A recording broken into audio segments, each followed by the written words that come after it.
తమిళనాడులో నిన్నటి రోజు వెలువడినటువంటి ఎన్నికల ఫలితాలకు సంబంధించి అతిపెద్ద పార్టీగా అవతరించిన విజయ్ పార్టీకి సంబంధించి ఏ విధంగా అక్కడ రిజల్ట్స్ వచ్చాయో ప్రత్యేకంగా చెప్పుకోవాల్సినటువంటి అవసరం అయితే లేదు. అయితే అనూహ్యంగా అక్కడైతే హంగ్ ఏర్పడింది.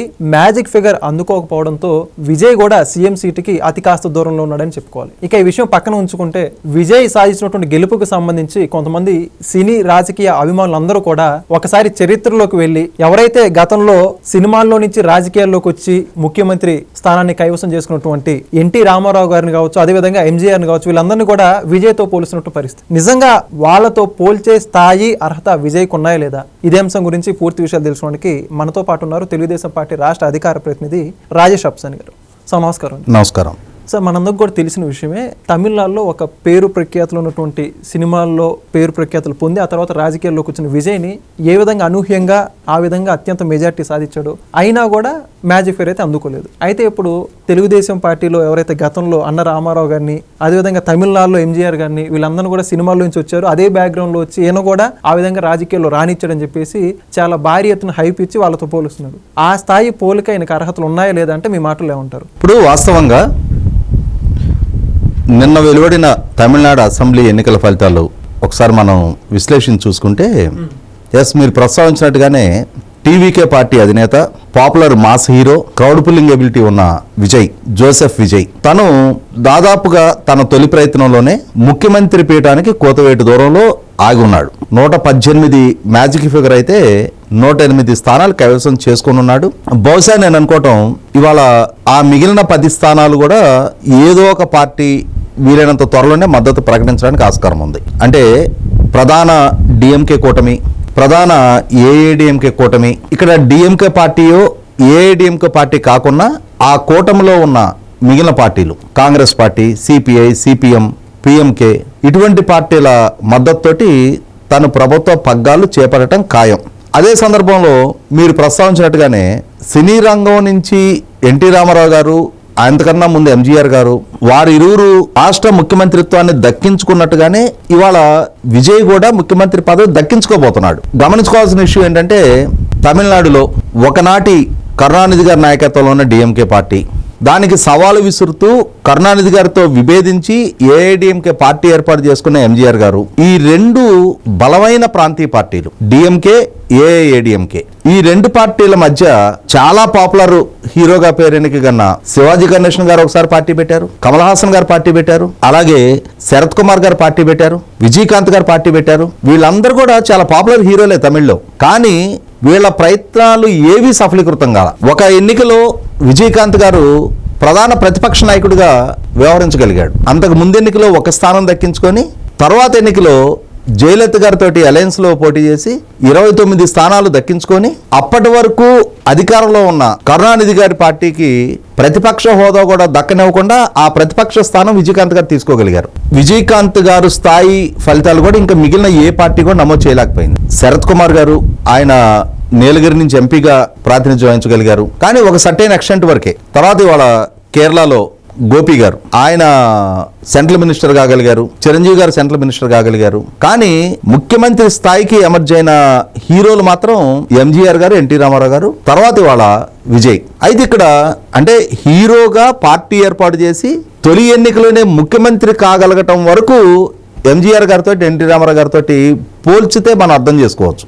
అలా అని చెప్పని వాళ్ళు పోటీ చేసిన నాటి పరిస్థితులు, ముఖ్యంగా తెలుగునాట ఎన్టీ రామారావు గారి పార్టీ ఆవిర్భావం జరిగినాడు, ఇవాళ విజయ్ పార్టీ ఏర్పాటు జరిగినాడు. ఎన్టీ రామారావు గారిని, విజయ్ని సమాన స్థాయిలో కంపేర్ చేయడం అనేది నేనైతే అంగీకరించను. కారణం ఏంటి అంటే, ఎన్టీ రామారావు గారు ఆయన 1982 మార్చి 29 పార్టీ ఆవిర్భావ ప్రకటన చేసే నాటికి తెలుగునాట వార్తాపత్రికలు తప్పితే ఇంకొక సమాచారాన్ని ప్రజలకు చేరవేయగలిగే వ్యవస్థే లేదు. టెలివిజన్ అప్పుడప్పుడే అందుబాటులోకి వస్తా ఉంది, అది కూడా కొన్ని నగరాల్లో కొద్ది మందికి మాత్రమే టెలివిజన్ అందుబాటులో ఉంది. పట్టణాలు, గ్రామీణ ప్రాంతాలకు అసలు 84 నాటికి, 84లో ఇందిరాగాంధీ గారి హత్య జరిగే నాటికి, 84లో ఒలింపిక్స్ జరిగాయి. అప్పటికి టెలివిజను, ఒక ఇంట్లో టెలివిజన్ ఉంటే ఆ చుట్టుపక్కల 100 మంది వచ్చి ఆ ఇంట్లో కూర్చునేవాళ్ళు. పైగా దూరదర్శన్ మాత్రమే ఉండేది. సెలెక్ట్గా ఒక సర్టైన్ టైం వరకు తెలుగు కార్యక్రమాలు వచ్చాయి, ఆ తర్వాత హిందీ నేషనల్ ప్రసారాలు జరుగుతుండేవి. ఇవాళ పరిస్థితి ఏంటి? ఇవాళ విజయ్ పార్టీ ఏర్పాటు చేసిన పరిస్థితి ఏంటి?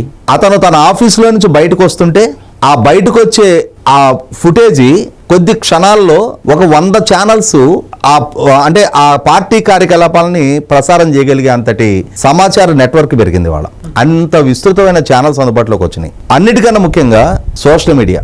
వీటికి తోడు అదనంగా పార్టీలకు వ్యూహకర్తలు. ఎన్టీ రామారావు గారు ఆయన 1982 మార్చి 29 పార్టీ ఏర్పాటు ప్రకటన చేసి ఆయనకు వ్యూహకర్తలు ఉన్నారా? నా కదలికల్ని ప్రాపర్గా టెలివిజన్లోనో వార్తాపత్రికల్లోనో ప్రసారం అవుతున్నాయా, ప్రచురణ అవుతున్నాయా, లేకుంటే నేను మాట్లాడుతున్నది ప్రజలకు చేరువ అవుతుందా కాదా, ఇవేవి ఆయన పరిగణలోకి తీసుకోవాలా. తనను తాను నమ్ముకున్నాడు, తన పట్ల ప్రజలకున్న అభిమానాన్ని నమ్ముకున్నాడు.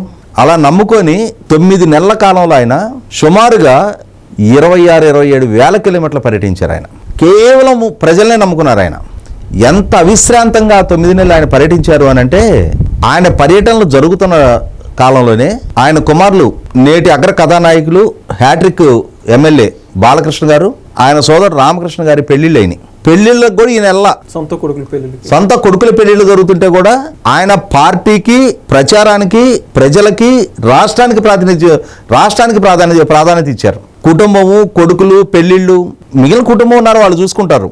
నా అవసరం రాష్ట్రానికి ఉంది, ప్రజలకి సేవ చేస్తానని ఒక ప్రకటన చేసి నేను ప్రజల్లోకి వచ్చా, ఇంకా నో ప్రైవేట్ లైఫ్ అని చెప్పని ఆయన పూర్తి నిబద్ధతతో ప్రజలకు అంకితం అయ్యారు. కాబట్టి ప్రజలు కూడా ఆ తొలి ఎన్నికల్లో 1982 మార్చి 29 పార్టీ ఆవిర్భావ ప్రకటన జరిగితే జనవరి 5వ తారీఖు ఎలక్షన్స్ జరిగినాయి. జనవరి 7వ తారీఖు ఫలితాలు వచ్చినాయి. 294 స్థానాలున్న సభలో 201 స్థానాలు ఆయన పార్టీ దక్కించుకోగలిగింది. మరి అంటే 2/3 కన్నా ఎక్కువ, 3x200 అంటారు కదా, దానికన్నా ఎక్కువ సంఖ్యాబలం ఆయన దక్కించుకోగలిగారు. ఇవాళ విజయ్, ఇవాళ పరిస్థితులు ఏంటి? ఇవాళ ఆయనకి వ్యూహకర్తలు అందుబాటులో ఉన్నారు. ఆయనకి బౌన్సర్లు పహరాల్లో ఆయన పర్యటిస్తూ ఉన్నారు. ఎయిర్ కండిషన్డ్ కార్వాన్లలో సేదతీరుతూ పర్యటనలు జరుగుతూ ఉన్నాయి. ఆ పర్యటన కూడా ఈ మధ్య చూసాం కదా, ఆ పర్యటన సృష్టించిన విధ్వంసం. అంటే పర్యటిస్తాను అని చెప్పిన టైంకి ఆయన చేరుకోక, పోనీ వేరే కార్యక్రమాల్లో బిజీగా ఉండి రాకపోవడం కూడా కాదు, నాన్ సీరియస్గా పర్యటించాల్సిన టైంకి ఆ టైం మెయింటైన్ చేయక అక్కడ జరిగిన తొక్కిసలాట పర్యవసానం 41 విలువైన ప్రాణాలు పోయినాయి. ఇటువంటి పరిస్థితులు ఎన్టీ రామారావు గారు ఎరగరు. ఆయన కోసం ప్రజలు వేచి చూస్తున్నారు. అవిశ్రాంతంగా ఆయన 9 నెలల పాటు పర్యటిస్తూనే ఉన్నారు. అటువంటి కష్టాల్లో పుట్టి, కష్టాల్లో పెరిగి, కష్టపడిన ఎన్టీ రామారావు గారికి, ప్రజల కష్టం తెలిసిన ఎన్టీ రామారావు గారికి ఇవాళ ఒక బాండ్ విత్ గోల్డెన్ స్పూన్ గానే విజయన్ కూడా చెప్పుకోవచ్చు. ఎందుకంటే వాళ్ళ నాన్న ఆల్రెడీ సినిమా రంగంలో ఒక స్టేచర్ ఉన్న వ్యక్తి. రామారావు గారి లాగా కష్టపడి ఎదిగిన నేపథ్యం కాదు. సినిమా అవకాశాలు దక్కించుకున్న తర్వాత తను ప్రూవ్ చేసుకున్నాడు. తన సినిమాలు హిట్ అయ్యాయి. తనకి మాస్ హీరోగా మంచి ఫాలోయింగ్ ఉంది. రాజకీయాల్లోకి రావాలని చెప్పని సంకల్పించాడు. 2 సంవత్సరాల 2 నెలల పార్టీ తనది. ఎన్టీ రామారావు గారిది 9 నెలలు అధికారంలోకి వచ్చారు. ఆయన 9 నెలే. అటువంటి ఎన్టీ రామారావు గారిని విజయ్ని ఎలా కంపేర్ చేస్తారు? విజయ్ పరిస్థితి ఏంటి? ఇవాళ హంగ్ అసెంబ్లీలో సింగిల్ లార్జెస్ట్ పార్టీగా తను ఎమర్జ్ అయ్యాడు. ఇవాళ ఎన్టీ రామారావు గారు పర్యటించిన దూరం కానీ, ఆయన ప్రసంగించిన సభలు కానీ, ఆయనతో ఇంటరాక్ట్ అయిన ప్రజలతో కంపేర్ చేసినప్పుడు పావంతు కూడా అంత టైం విజయ్ స్పెండ్ చేయాల, అంత దూరం పర్యటించాలా, అన్ని సభల్లో ప్రసంగించాలా, అంత కష్టం ఎరగరు.